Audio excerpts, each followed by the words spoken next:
Hi there, I'm Kevin O'Connor, and welcome back to Ask This Old House, where if you've got a problem with your house, we have got the solution. So keep your letters and your emails coming. Hey, good morning, Roger. Morning, Kevin. So we're working on a viewer tip today? We got a viewer tip on how to prepare your container for planting. All right, I look forward to that. But first, let me ask you a question.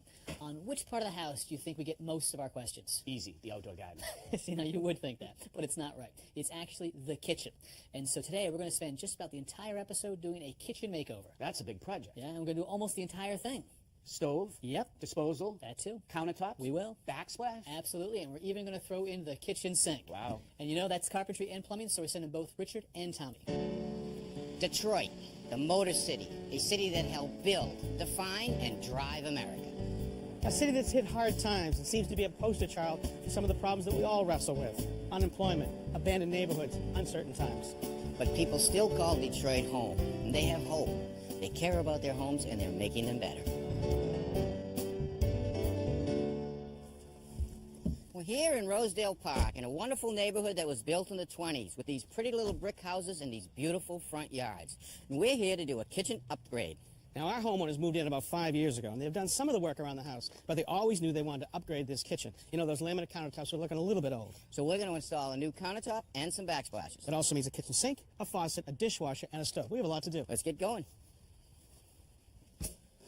So, Kelly, what's wrong with this kitchen? Looks pretty good. Where do I begin? How about this old dinosaur of a stove? When I try to bake something, it comes in really pretty. It comes out black and raw on the inside. Well, that's not good, but we'll fix that problem by installing a new stove today. Oh, I love that. And then here we have this old counter and sink. When I try to pour things in a shallow end, it splashes up. I try to get it in. I can't. It flicks across the room. And then it starts to pool and spread to the front. There's a dip here, and it molds, and it's black and ugly. Looks pretty rotted. I imagine the countertop's rotted underneath there, too. Oh, probably. Countertop looks a little worn. Oh, yeah. Then we got scratches. The kids stain it with the popsicles, and when I try to clean off the countertop, all my crumbs go through this crack Go right and in into there. my clean pots. All right, well, you have convinced us, Kelly. Let's get started by removing this old stove to give us some room to work. Beautiful. All right, I'm going to turn off the hot and cold water and break the drain connections. Fortunately, there's a couple of shut-off valves under here. Sometimes that's not the case. There's one. Now I just want to open the faucet to be sure the shut-offs hold, and it does. Good. All right, now I'm going to break the connections. There might be a little bit of water in that pipe, so I'll throw a rag onto there.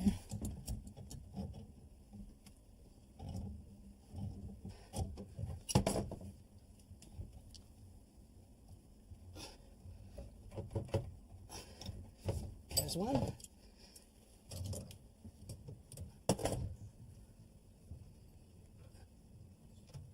Okay, now I'm going to break this drain connection. That's a compression nut.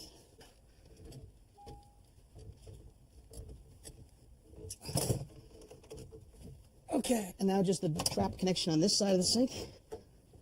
It's another compression nut. Okay. All right, Kelly, let's see if you and I can get this sink out of here. The only thing holding it down is this caulking right here. So I want to give you this flat bar, and let's see if we can pry the whole sink up. Okay, pry it, yeah. Hey, Tommy, why don't you jump in here? Grab All this right, with watch me. your fingers. All right, good. We got it. Good. Careful of the pipes. They're right outside. It's a heavy little sink, isn't it? Yeah, it's cast iron. Okay. Good now. Yep. Under the dishwasher, Tommy, I'm just breaking the water, the drain, and the electrical. All right, I'm going to start unscrewing the countertop from the cabinet so we can take that out. Okay. Keep coming, Tommy. Yep. All right, how's that? Yep, good. All right, All right, just tip it to me. Yep. You ready? Yep, go. All right, now we are going to replace these countertops, but you're going to save these cabinets. Yeah, we're going to paint these eventually. All right, nice light color in here will really make a big difference. All right, ready to go? Let's pull it out. You go on your side. Light it out. Keep coming, keep coming. Wait. All right, I'm going to try to pick my end up. Here we go. Can you I'm so close, Tommy. This trim has got me. So, What now? there it is. All right. All right, right up the front door with it, gang. Since we're putting in a new backsplash, you want to remove the old one.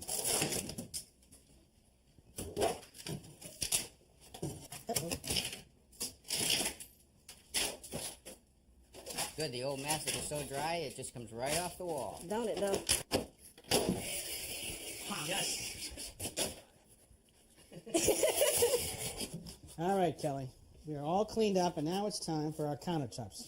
Now, before the countertops are made, there's actually a template that has to be made of this area. Now, for years, we would cut thin strips of plywood and use a hot glue gun and go around the perimeter of the space, and that would create a template. We would then take that template and lay it on our materials and cut our countertop. But we're using a different system for your job. 2 weeks ago, the countertop company came out here and did a digital system. Jerry and Brandon are from the countertop company. Hey, guys. How you doing? Well, what we did was we came out and we used this tape. We laid it all across the countertops and the walls. They take a digital camera, and they can take pictures of the tape, take it back to the shop, take the memory card out of the camera, put it in the computer, and use it in the CAD system to actually get the dimensions of the kitchen I mean, how accurate can you get? within a 16th of an inch. 16th of an inch? I think we can live with that. Is that right? Well, Kelly, here comes the first section of your new countertop. It's made of polyesters and resins. It's a solid surface, and you've picked out a nice color. Thanks. It's got all a nice stone look into it, so I've got lots of color. I've got no lip, which is really good because I'd like to sweep my little water in here That's right. without having any problems. And I have 2 sinks the same size with a smooth edge. It's really nice. The way that we made that at the shop was we actually adhered the sink to the bottom of the countertop, took a routed the whole thing out, and that's how you got that nice smooth edge. Beautiful. Now, our first piece of countertop is in, and it fits perfectly. But because of the size of this kitchen, we actually need 2 pieces. We're ready for the second piece, and this one has to go in and meet the window. So let's see how this one fits. You're going to slide it in there. Ooh, that's a nice tight fit.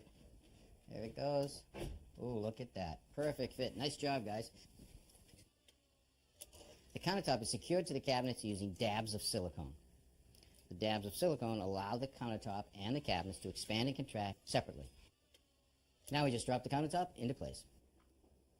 Using hot glue, Brendan is applying temporary blocks on either side of the seam. We're going to attach clamps to those blocks to pull the seam together. Now we clean the 2 edges with denatured alcohol. Now to glue the 2 countertop pieces together, we're actually going to use an epoxy. And the epoxy is actually a 2-part. It gets mixed up in the nozzle of the gun as it comes out. We got to do this part kind of fast, Tom, because this glue starts to set up in less than 2 minutes. Now we just drop the countertop in place. Now we're going to put these pony clamps on and line the seam up. We're not worrying about the excess epoxy oozing out of the joint. We're going to sand it off when it's dry. In addition to the pony clamps, I like to use this vacuum clamp system. It's faster, it's easier, and it does the same job of drawing the seam together and leveling it out. Now the vacuum pump pulls the clamps tight to the countertop. Once they're adhered to the countertop, Brendan turns the clamps and it pulls the 2 pieces together. All right, it's been about 20 minutes. Let's unhook the clamps and see what we've got.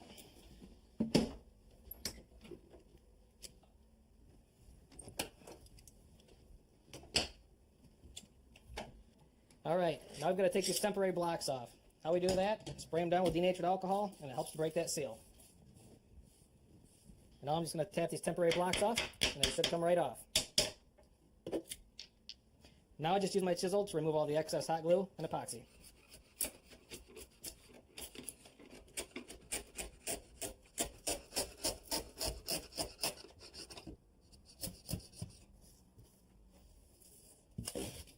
All right, what I'm going to do with this metal tape is I'm just going to cover up the cabinet underneath the seam, so while I'm sanding, I don't scuff up the cabinet at all.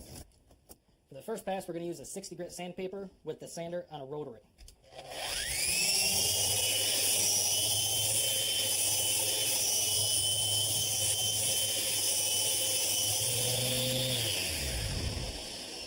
All right, now I'm going to go to 150 grit, and that's going to help bring us closer to our finished product. It's going to get more of the scratches out, make it more uniform and complete.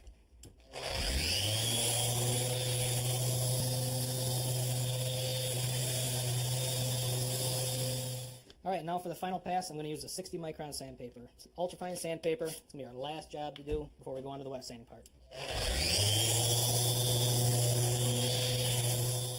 All right, now for the wet sanding, we're going to use this 12-inch buffer. We're going to use these 3 pads, with the green being the coarsest and gray being the finest.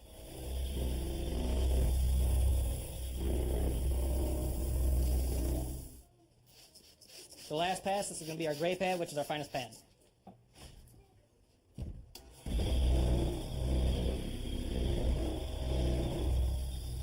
All right, I'm just going to put some silicone down here, give it a nice seal between the backsplash and the countertop. I'm also going to use it on the backsplash to adhere it to the wall, along with hot glue. And the hot glue is just going to hold it there basically until that silicone sets up. We're going to use the same material for the backsplash as we did for the countertop. There's going to be 3 pieces in all, 1 for each wall. The seal between the backsplash and the countertop gets a lot of water, so you're going to want to seal that with a silicone. I'm going to spray it down with the denatured alcohol. After that, scrape it down with a tile wedge. Wow, Brandon, looks great. You ready for us now? Yeah, ready for you. Now, I noticed you did a little work around the window. Yeah, the stool still had some laminate on it, and it didn't look good with the rest of it. So I took some of the solid surface material, and I made a cover for it. Just beautiful. I tell you, it's a work of art. Now, Kelly, the sign of a good countertop job is whether or not you can see the same. Can you find it? I know it's over here somewhere, but I cannot find it. All right. Well, we have to pull this kitchen back together again, and that means put in a faucet. Now, this is your original faucet. Yes, I've only had this faucet about 5 months. All right. Need some holes drilled. I think you should drill them, not me. Sure. All right, thanks. For a standard kitchen faucet, you need 3 holes to be drilled, and the outer 2 holes need to be on 8-inch centers. If you have a spray hose, you need a 4th hole. But the key is to mount this center hole exactly in the center of the sink so the spout lines up. So what I did for that, Richard, was I put this laser level and square on a jig. This is going to sit perpendicular to the face of the countertop. That way I can slide it along, line it up on the center of the sink, find my center line, mark that out, and then I'll go over 4 inches on either side. 4 more inches over for the sprayer, and we're all set. Time to drill.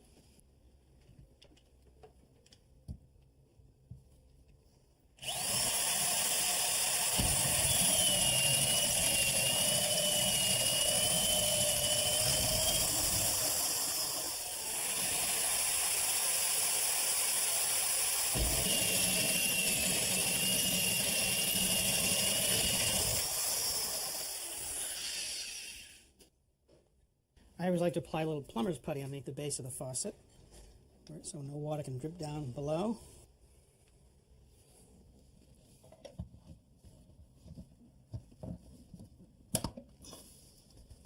Okay. Using this hardware set, we're going to fasten the faucet to the sink. Making these connections is really tough. They make a special wrench called a basin wrench, a spring-loaded jaw that can get up in the tight space and tighten it up. Hey, Tommy, just hold that spray hose thing, would you?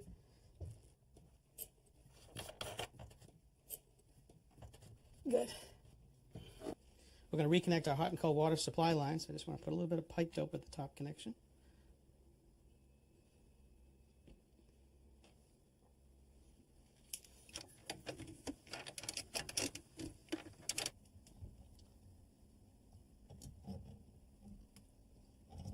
Now it's time to connect the disposer. Now this is the part you see from above. This is called the throat, and this has a splash guard in it. I'm going to apply some putty right there and push it down into the sink. From the underside, they have a bracket with these screws that can tighten up. But the key is this retaining ring right here that locks it all into place.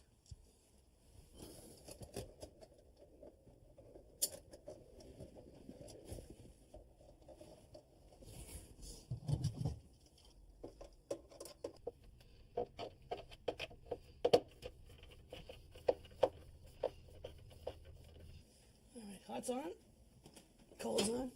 All right, let's give it a try, Kelly. Go over to the hot. Cold. Good. Looks good. We're gaining on it. Good. All right, now remember, we're going to be installing a new electric stove. That's pretty simple. All we have to do is plug it in. Next thing is to install the hood fan. I'm going to mount it to the underside of the cabinet, and I need to hardwire it. Now, the hood hangs on these screws that I've attached to these filler blocks under the cabinet. Now I need to run the wires through this electrical connector at the top of the fan and clamp it.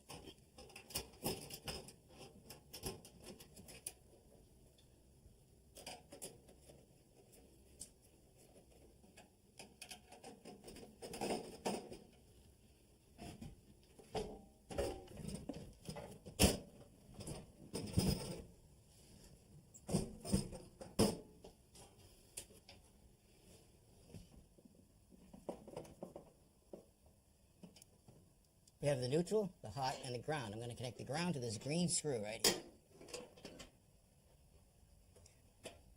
Okay, I'll tighten that up. Okay. Okay, there's one. All right, now we're going to do the hot.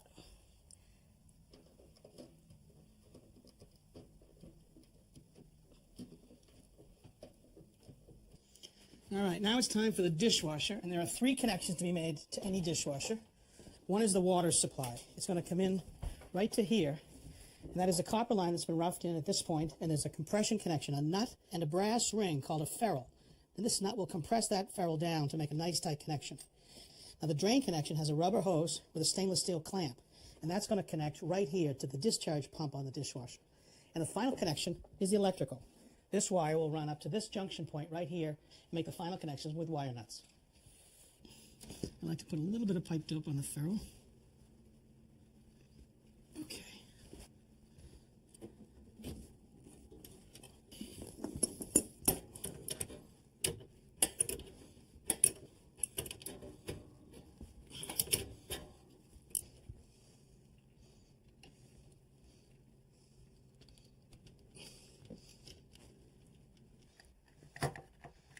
And all of our wires get secured into this protective conduit box.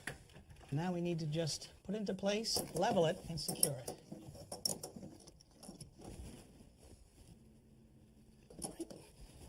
Good. They made this countertop. They installed a piece of plywood right here that acts as a blocking for us. That's perfect. It's a place to screw to secure our dishwasher.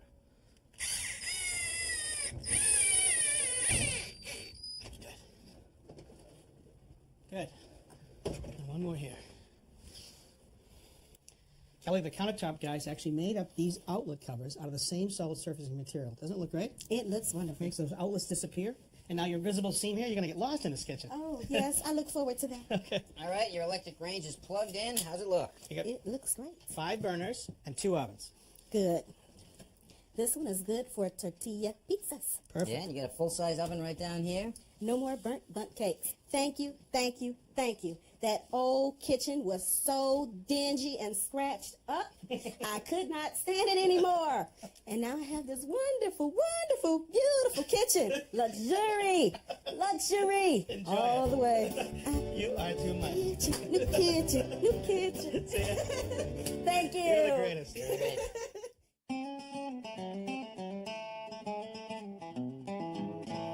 Roger, today's tip is about planting in containers.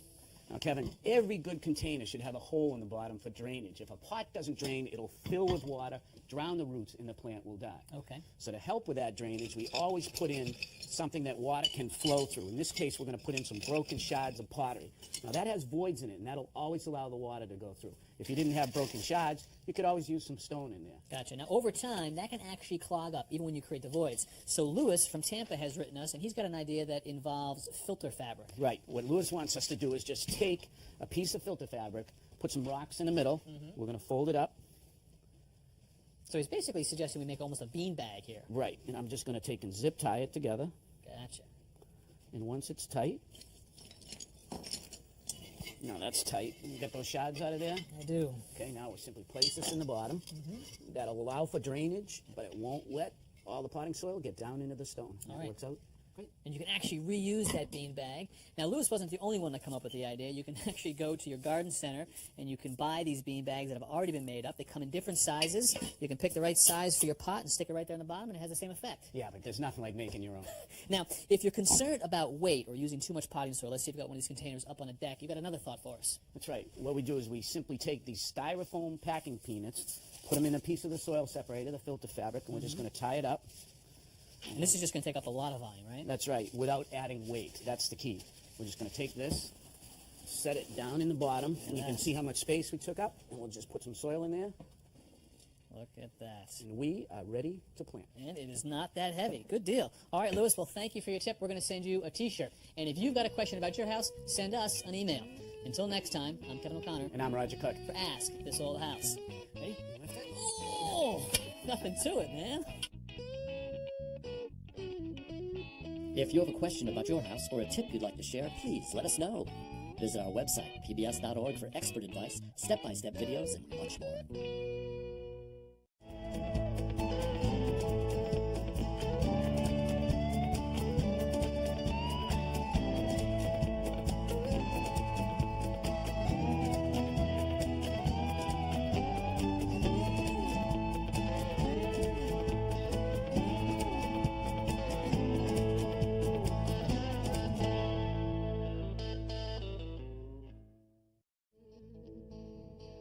Next time on Ask This Old House. Danger. Kevin O'Connor. Danger. What is going on here? Richard? A little something I threw together. You know, I never know what you're up to, but what's the story behind this? Well, actually, this is the newest thing in electric water heating. It's an electric heat pump water heater, and helped me install it today down in Virginia. So we're going on the road? We are. That's next time.